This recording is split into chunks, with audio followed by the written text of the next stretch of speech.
Olá! Hoje a gente vai mergulhar numa história complexa que vem lá de Sapé, na Paraíba. É sobre uma decisão da justiça que mexe com temas bem delicados: fé, trabalho e, principalmente, a proteção de crianças e adolescentes. E já vamos direto ao ponto, que é o veredito final. Uma entidade religiosa foi sim condenada.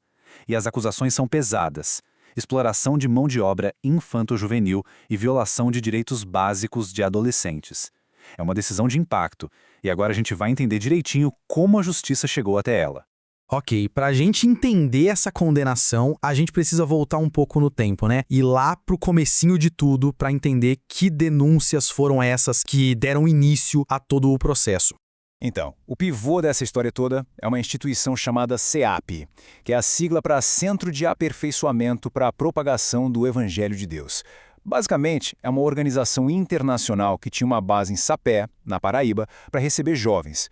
A ideia era que eles participassem de programas de evangelização que envolviam vender livros religiosos de porta em porta. Acontece que as denúncias que chegaram ao Ministério Público eram muito, mas muito sérias. A lista do que foi investigado é essa aqui.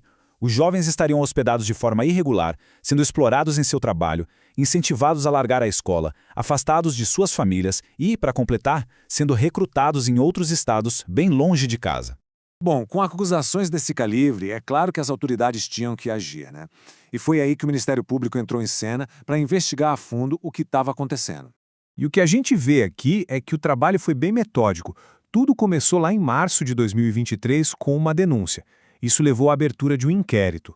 A partir daí, o Ministério Público fez inspeções, ouviu gente, juntou provas com o Conselho Tutelar e com a Secretaria de Educação. Até que, em 2024, a coisa virou uma ação civil pública oficial. Só que, olha, não foi um caminho fácil, não.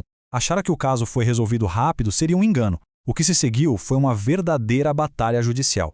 E é aqui que a história tem uma primeira grande virada. Porque na primeira instância, lá em Sapé, o juiz considerou que a ação não tinha fundamento e negou o pedido do Ministério Público. Foi um balde de água fria na acusação, mas a luta definitivamente não tinha acabado. Claro que o Ministério Público não ia deixar por isso mesmo e recorreu. E é aqui que a coisa fica muito interessante, porque a gente tem os dois lados do argumento frente a frente. De um lado, a defesa alegava que, as atividades eram só nas férias e que os pais tinham autorizado. Do outro, a acusação veio com tudo. Primeiro, a própria entidade tinha programas de 1 ano. Segundo, e isso é crucial, a autorização dos pais não está acima da lei. Ela não permite transferir a guarda para qualquer instituição.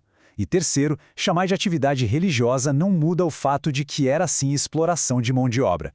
E para sintetizar a força desse argumento da acusação, tem essa fala do promotor Samuel Miranda Colares, que é cirúrgica. Ele basicamente diz que o dever de proteger crianças e adolescentes é total, é prioridade absoluta, e isso significa afastar qualquer tipo de risco, ponto final. A lei de proteção vem primeiro. Então, com o recurso subindo para o Tribunal de Justiça da Paraíba, o jogo virou. A decisão final estava para ser tomada e a tensão, com certeza, era enorme. E a conclusão da Corte Superior está perfeitamente resumida aqui, nas palavras do relator do caso, o desembargador Carlos Lisboa. Ele foi direto ao ponto. Com base nas provas, ele concluiu que a entidade era sim uma hospedagem irregular, que incentivava os jovens a sair da escola e que usava o trabalho deles para se bancar.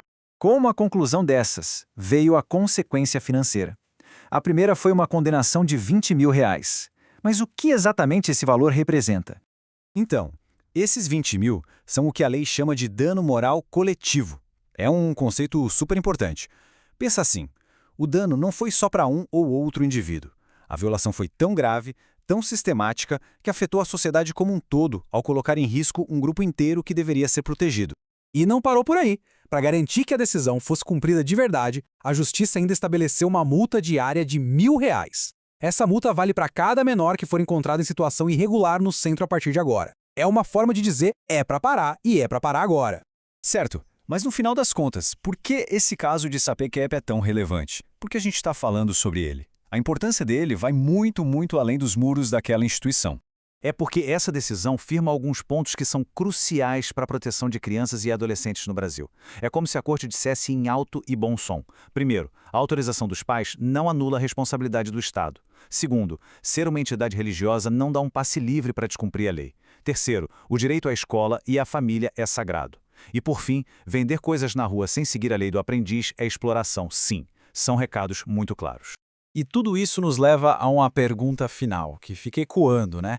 A justiça agiu nesse caso específico, o que é ótimo, mas e daqui para frente? Como é que a sociedade pode ficar de olho para garantir que todas as instituições, sejam elas religiosas, educacionais, o que for, cumpram o seu dever mais básico, que é o de proteger quem é mais vulnerável?